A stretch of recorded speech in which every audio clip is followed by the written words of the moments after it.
अस्सलामुअलैकुम फ्रेंड्स, मैं आपको वेलकम करता हूँ आज की इस वीडियो में। आज हम इंग्लिश 301 बिजनेस कम्युनिकेशन के लेक्चर नंबर 5 और लेक्चर नंबर 6 के इम्पोर्टेंट एमसीक्यूज और सब्जेक्टिव क्वेश्चन देखेंगे। इस वीडियो के अंदर जो हाईलाइट नोट्स मैं यूज़ कर रहा हूँ या जो एमसीक्यूज और सब्जेक्टिव क्वेश्चन की फाइल जो मैं यूज़ कर रहा हूँ, उसको हासिल करने के लिए वीडियो के डिस्क्रिप्शन में ईमेल आईडी मौजूद है और व्हाट्सएप ग्रुप का लिंक मौजूद है। जो मेथड आपके लिए सूटेबल है उससे हमसे कॉन्टेक्ट कर लें, मैं या मेरी टीम का कोई भी बंदा आपको ये प्रोवाइड कर देगा। आज के लेक्चर में सबसे पहले हम डिस्कस करेंगे इंपॉर्टेंट एमसीक्यूज और उसके बाद हम डिस्कस करेंगे इंपॉर्टेंट सब्जेक्टिव क्वेश्चन। आज हम लेक्चर नंबर 5 और लेक्चर नंबर 6 को कवर कर रहे हैं, तो लेक्चर नंबर 5 और 6 के हम क्वेश्चंस कवर करेंगे। हमेशा की तरह आपसे रिक्वेस्ट है, वीडियो को लाइक करें, शेयर करें और चैनल को सब्सक्राइब जरूर कर लें। अगर ये तीनों चीज़ें आप करेंगे तो आपका इसमें 30 सेकंड से ज़्यादा का टाइम नहीं लगेगा, लेकिन इससे ये होगा कि यूट्यूब मज़ीद लोगों को ये वीडियो सेंड करेगा, क्योंकि जब आप लाइक और शेयर कर रहे होंगे, चैनल को सब्सक्राइब कर रहे होंगे, तो वीडियो यूट्यूब के एल्गोरिथम को ये एंगेजिंग लगेगी और वो मज़ीद स्टूडेंट्स तक शेयर करेगा। इस तरीके से एक तो आपकी तरफ से सदका जारी हो जाएगा कि दूसरे स्टूडेंट्स तक भी ये वीडियो पहुंचेगी और इससे पढ़ के अगर उनके अच्छे मार्क्स आ गए तो आपके लिए एक नेकी भी है और उसके साथ साथ हम मोटिवेट होंगे कि आपके लिए अच्छी ऐसी मज़ीद वीडियोस बनाएं। तो आइए आज की अपनी इस वीडियो को हम स्टार्ट करते हैं। लेक्चर नंबर 5 और लेक्चर नंबर 6 के क्वेश्चंस हम देखने वाले हैं। लेक्चर नंबर 5 का मेन टाइटल है बैरियर इन इफेक्टिव कम्युनिकेशन। उसके मल्टीपल चॉइस क्वेश्चंस देखने से पहले मैं आपको ये बता दूं कि मेरे इसी चैनल पर इंग्लिश 301 की शॉर्ट लेक्चर्स की पूरी सीरीज मौजूद है और उसके साथ साथ एमसीक्यूज की सीरीज भी मौजूद है और सब्जेक्टिव क्वेश्चन की सीरीज भी मौजूद है। आप इससे बहुत अगर बिल्कुल बहुत ज़्यादा फ़ायदा उठाना चाह सकते हैं तो आप सबसे पहले ये करें कि आप चैनल पर जाएं, प्लेलिस्ट सेक्शन में जाएं, उसके अंदर इंग्लिश 301 के लेक्चर नंबर 5 और लेक्चर नंबर 6 की पहले शॉर्ट लेक्चर्स को देख लें और उसके बाद आके आप ये वीडियो देखेंगे एंड देन जब आप तैयारी करेंगे तो आपकी ऐसी बेस्ट तैयारी हो जाएगी कि 100 आउट ऑफ 100 मार्क्स आपके इंशाल्लाह आ जाएंगे। तो आइए हम एमसीक्यूज को देखते हैं। एमसीक्यूज में किस तरीके से करूंगा, यहाँ पे मैं इस एमसीक्यूज को रीड करूंगा क्वेश्चन को, आप नीचे आंसर खुद देखते जाइएगा। What is the primary concern of semantic barrier in communication. Semantic barrier का प्राइमरी कंसर्न क्या होता है कम्युनिकेशन के प्रोसेस के अंदर। अगला क्वेश्चन है which of the following is not a characteristic of denotation in communication, के इनमें से कौन से जो चारों ऑप्शन में से वो कौन सी खसूसियत है जो कि नहीं पार्ट होती डेनोटेशन का कम्युनिकेशन के प्रोसेस में। उसके बाद क्वेश्चन है what type of barrier is caused by physical appearance, context और ऑडियंस इन कम्युनिकेशन। कि कौन सा बैरियर है जो कि फिजिकल अपीयरेंस के अंदर, कॉन्टेक्स्ट के अंदर, ऑडियंस की कम्युनिकेशन के अंदर एक बैरियर के तौर पर सामने आता है।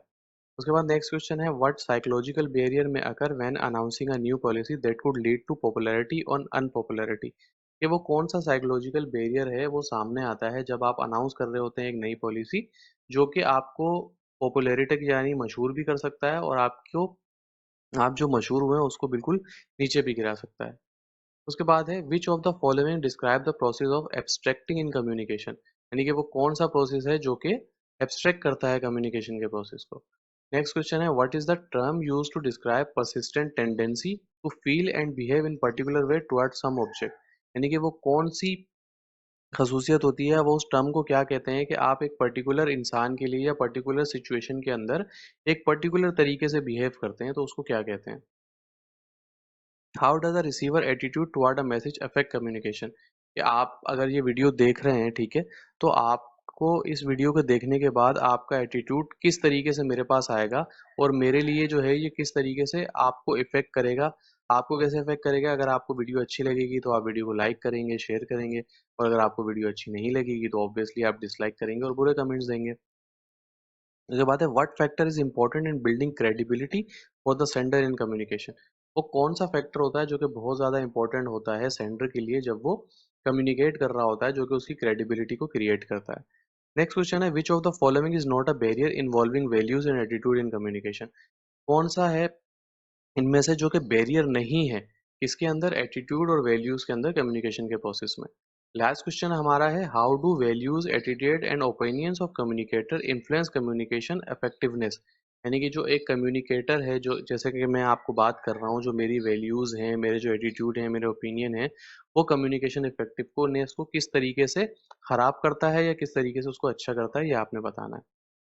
अभी हमने लेक्चर नंबर 5 के 10 एमसीक्यूज तकरीबन देखे हैं।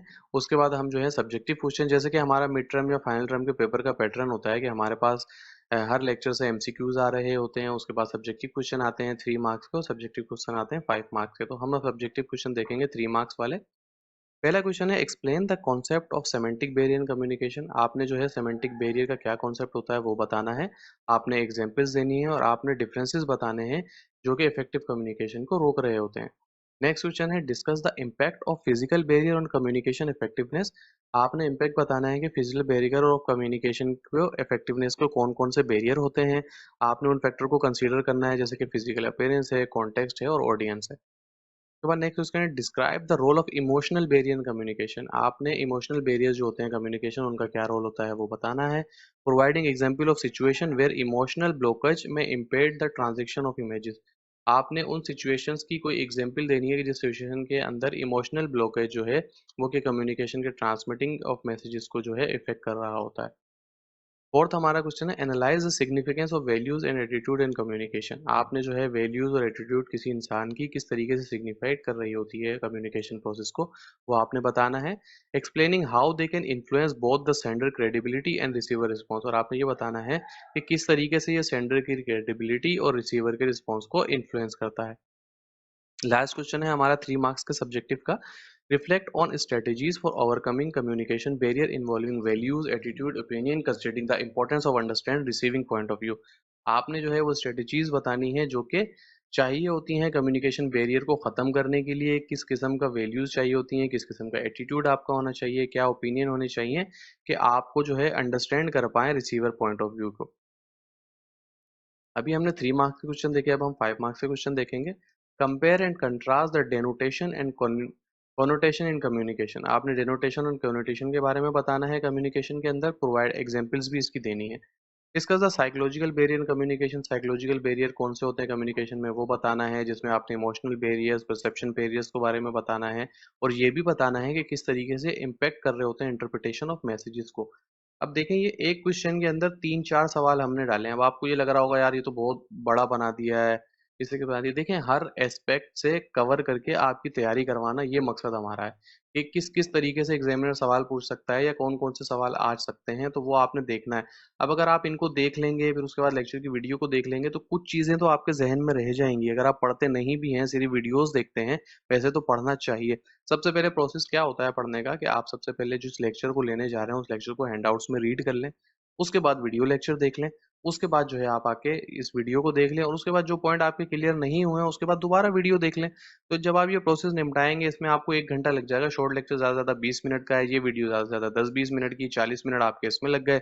10 मिनट आपके पढ़ने में लगेंगे, 10 मिनट आप रेस्ट ले रहे हैं, अपने आप को थोड़ा स्ट्रेच कर लें, 10-5 मिनट का ब्रेक ले लें वीडियो देने के बाद।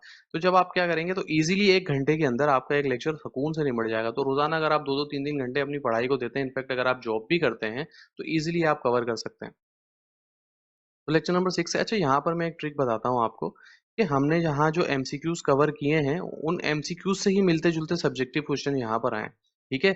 अब अगर आपको एक सब्जेक्टिव क्वेश्चन आता ही नहीं है तो आप क्या कर सकते हैं कि जैसे यहाँ पर आया है कि वैल्यूज एटीट्यूड और ओपिनियन कम्युनिकेशन किस तरीके से कम्युनिकेशन इफेक्टिवनेस को इफेक्ट कर रहा होता है। अब यहाँ पे लिख सकते हैं कि किस तरीके से कम्युनिकेशन को इफेक्टिवनेस को खराब कर रहा होता है, तो यहाँ पे आप लिख सकते हैं they create physical barriers, they lead to emotional blockage. अब ये जो चारों ऑप्शन हैं इन चारों ऑप्शंस को लेते हुए आप अगर यहाँ पर एक सवाल आया हुआ है वैल्यूज एटीट्यूड का, ये देखें जो लास्ट क्वेश्चन आया हुआ है, अगर इन चारों ऑप्शन को लेते हुए आप अपनी थोड़ी सी वर्डिंग में, अगर आपकी थोड़ी इंग्लिश बेहतर है तो इसके जवाब में एक एक लाइनें लिख देते हैं तो 5 नंबर के सवाल में 4 से 5 लाइनें हो जाएंगी आपकी। आपको 0 मार्क्स भेजने के बजाय कुछ अच्छे मार्क्स मिल जाएंगे। तो जब आप एमसीक्यूज कर रहे होते हैं तो एमसीक्यूज को बहुत ध्यान से पढ़ें, वो आपकी हेल्प करते हैं सब्जेक्टिव क्वेश्चन के अंदर। उसके बाद लेक्चर नंबर 6 है नॉन वर्बल कम्युनिकेशन, इसका टाइटल है। इसके मल्टीपल चॉइस क्वेश्चन हम पहले देख लेते हैं यहाँ पर। ठीक है। सबसे पहले है what does non what does non verbal communication consist of. Non verbal communication किस चीज़ पे कंसिस्ट कर रहा होता है। उसके बाद है which type of non verbal communication involve behaving unique to an individual. कि किस टाइप का नॉन वर्बल कम्युनिकेशन जो है जो कि एक यूनिक इंडिविजुअल को जो है वो इन्वॉल्व कर रहा होता है उसके अंदर, तो यहाँ पे इसका आंसर है पर्सनल।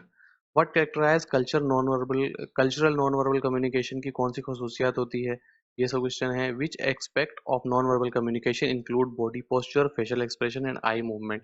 यानी कि वो कौन सा एक्सपेक्ट होता है जिस कम्युनिकेशन नॉन वर्बल कम्युनिकेशन का जिसके अंदर बॉडी पोस्चर, फेशियल एक्सप्रेशन और आई मूवमेंट्स को आप कंसीडर कर रहे होते हैं। उसके बाद है what is an example of physical characteristic affecting non verbal communication, यानी कि फिजिकल कैरेक्टरिस्टिक्स की कोई एग्जांपल दें जो कि इफेक्ट कर रहा होता है नॉन वर्बल कम्युनिकेशन का। उसके बाद विच बिहेवियर कन्वे डोमिनेंस और equality through touch in non verbal communication, ये कौन सा बिहेवियर जो है वो डोमिनेट कर रहा होता है, इक्वालिटी को फरोग दे रहा होता है नॉन वर्बल कम्युनिकेशन के, और इसमें हम एक दूसरे को टच कर रहे होते हैं, तो यहाँ पे हैंडशेक है। उसके बाद है what does para language include in non verbal communication, para language जो है किस चीज़ को इंक्लूड कर रही होती है नॉन वर्बल कम्युनिकेशन को, तो यहाँ पे है वोकल क्वालिटीज को। How does the context affect the interpretation of non verbal communication, ये इंटरप्रिटेशन नॉन वर्बल कम्युनिकेशन का कॉन्टेक्स्ट किस तरीके से अफेक्ट कर रहा होता है या इंटरप्रेट कर रहा होता है नॉन वर्बल कम्युनिकेशन का, वो आपने बताना है। What is the primary purpose of non verbal communication, non verbal communication का एक प्राइमरी पर्पस क्या होता है वो आपने यहाँ पे बताना है। उसके बाद है which type of non verbal communication is unrelated to verbal communication, कि नॉन वर्बल कम्युनिकेशन की वो कौन सी टाइप है जो कि कंप्लीटली अनरिलेटेड है वर्बल कम्युनिकेशन के। उसके बाद हमारा सब्जेक्टिव क्वेश्चन है 3 मार्क्स के। Discuss the significance of personal non verbal communication, provide example of behaviour that में यूनिक टू इंडिविजुअल। आपने जो है सिग्निफिकेंस बतानी है नॉन वर्बल कम्युनिकेशन की, और यहाँ पे आपने पर्सनल नॉन वर्बल कम्युनिकेशन के बारे में बताना है और इसकी एग्जांपल्स भी देनी है। Explain the concept of cultural non verbal communication, non verbal communication के कल्चरल कॉन्सेप्ट के बारे में आपने बताना है और उसकी एग्जांपल्स यहाँ पे देनी है। उसके बाद है analyse the impact of universal non verbal communication to interpersonal interaction, आपने जो है बताना है कि क्या इम्पैक्ट हो रहा है यूनिवर्सली नॉन वर्बल कम्युनिकेशन का और इंटरपर्सनल इंटरेक्शन के अंदर। इंटरपर्सनल इंटरेक्शन है कि आप जब खुद पर्सनली एक बंदे से मिल रहे होते हैं जो कि नॉन वर्बल कम्युनिकेशन आपसे कर रहा होता है, तो उसके क्या इफेक्ट हो रहे होते हैं, क्या इम्पैक्ट आ रहा होता है। आपने बिहेवियर बताना है कॉमन, कि इसके क्या बिहेवियर होते हैं कॉमन ह्यूमन काइंड के बेस पे। Describe the role of body movement, यानी कि रोली बॉडी मूवमेंट आपने बताना है जिसको हम काइनेस्टिक बिहेवियर भी कहते हैं, अगर आपने लेक्चर में सुना है इसके बारे में डिटेल पे बात हुई है नॉन वर्बल कम्युनिकेशन के अंदर। उसके बाद discuss how posture facial expression gesture affect the message interpretation, और आपने बताना है कि किस तरीके से पोस्चर फेशियल एक्सप्रेशन और गेस्चर्स जो हैं इफेक्ट कर रहे होते हैं मैसेज की इंटरप्रिटेशन को। Reflect on the importance of context in analysing non verbal communication, आपने जो है इंपॉर्टेंस बतानी है नॉन वर्बल कम्युनिकेशन की। उसके बाद आपने एग्जांपल प्रोवाइड करनी है और आपने बताना है कि किस तरीके से सेम बिहेवियर डिफरेंट मीनिंग देता है डिफरेंट सिचुएशंस के अंदर। उसके बाद क्वेश्चन हम 5 मार्क्स के क्वेश्चन देखते हैं। Compare and contrast the characteristic of personal and cultural non verbal communication, आपने जो है कैरेक्टरिस्टिक बतानी है पर्सनल और कल्चरल नॉन वर्बल कम्युनिकेशन की। उसके बाद आपने इनके जो है यूनिक एस्पेक्ट भी बताने हैं और किस तरीके से ये इंटरपर्सनल डायनेमिक्स को इफेक्ट कर रहे होते हैं, आपने ये भी बताना है। उसके बाद आपने बताना है evaluate the role of physical characteristic in non verbal communication, आपने जो है रोल बताना है फिजिकल कैरेक्टरिस्टिक का नॉन वर्बल कम्युनिकेशन के अंदर, और आपने ये भी बताना है discuss how factors such as body shape attractiveness and orders impact social interaction, कि आपने बताना है कि फैक्टर जैसे कि बॉडी शेप है, अट्रैक्टिवनेस है, ऑर्डर्स हैं, वो किस तरीके से सोशल इंटरेक्शन को इफेक्ट कर रहे होते हैं, और यहाँ पे ऑर्डर से मुराद जो स्मेल्स वगैरह आ रही होती हैं। Discuss the significance of touching behaviour in non verbal communication, यानी कि टचिंग बिहेवियर जो होता है नॉन वर्बल कम्युनिकेशन का उसकी क्या सिग्निफिकेंस होती है, आपने बताना है। मेरे आपने वेरिएबल्स मीनिंग बतानी है जो कि डिफरेंट टाइप ऑफ टच से जो है इंटरपर्सनल रिलेशनशिप को इफेक्ट कर रहे होते हैं, जैसे कि हम किसी से हैंड शेक करते हैं, किसी को गले लगाते हैं, इसके क्या इफेक्ट हो रहे होते हैं, आपने ये बताना है। Analyse the vocal qualities para language in non verbal communication, ये आपने बताना है। Examine how element such as pitch range tempo and articulation control effect message delivery and interpretation, यानी कि आपने पिच रेंज के बारे में बताना है, टेम्पो के बारे में बताना है, आर्टिकुलेशन कंट्रोल इफेक्ट के बारे में बताना है। अगर आपने लेक्चर नहीं लिया है, लेक्चर नंबर 6 शॉर्ट लेक्चर अगर आपने नहीं लिया है, हैंड आउट नहीं पढ़े, तो ये वर्ड आपको बहुत ज़्यादा टेक्निकल लगेंगे और परेशान कौन लगेंगे। लेकिन अगर आप, जैसे कि मैं पहले भी बता रहा हूँ और बार बार इस वीडियो में बता रहा हूँ, कि पहले आप हैंड आउट्स रीड कर लें, अगर वो पॉसिबल नहीं है तो कम से कम वीडियो शॉर्ट लेक्चर जरूर देखें, मेरे चैनल पे अवेलेबल है, उनको देख लें, उसके बाद आगे आप इस लेक्चर को लें, इस वीडियो को देखें, तो ईजिली आपको समझ में आएगा। लास्ट क्वेश्चन हमारा है effect reflect on your personal experience with non verbal communication, आपका जो पर्सनल एक्सपीरियंस है नॉन वर्बल कम्युनिकेशन के हवाले से वो आपने बताना है, और आपने ये बताना है कि नॉन वर्बल कम्युनिकेशन की जो अवेयरनेस है वो आपको सोशल कॉन्टेक्स्ट के अंदर कितना हेल्प कर रही होती है और आपकी लाइफ पे क्या इम्पैक्ट डाल रही होती है, ये आपने बताना है। तो गाइज ये था आज की वीडियो। आज की वीडियो में जो है हमने लेक्चर नंबर 5 और लेक्चर नंबर 6 के जो है एमसीक्यूज और सब्जेक्टिव क्वेश्चन को डिस्कस किया है। आज की वीडियो में इतना ही। अगर आपको ये हैंडआउट्स चाहिए या ये नोट्स चाहिए या ये गेस्ट पेपर आपको चाहिए तो वीडियो के डिस्क्रिप्शन में ईमेल आईडी मौजूद है, व्हाट्सएप ग्रुप का लिंक मौजूद है, उससे हमसे कांटेक्ट कर लें। मैं या मेरी टीम का कोई भी बंदा आपको ये प्रोवाइड कर देगा। आज की वीडियो में इतना ही। जब तक दुआओं में याद रखिएगा। अल्लाह हाफिज़।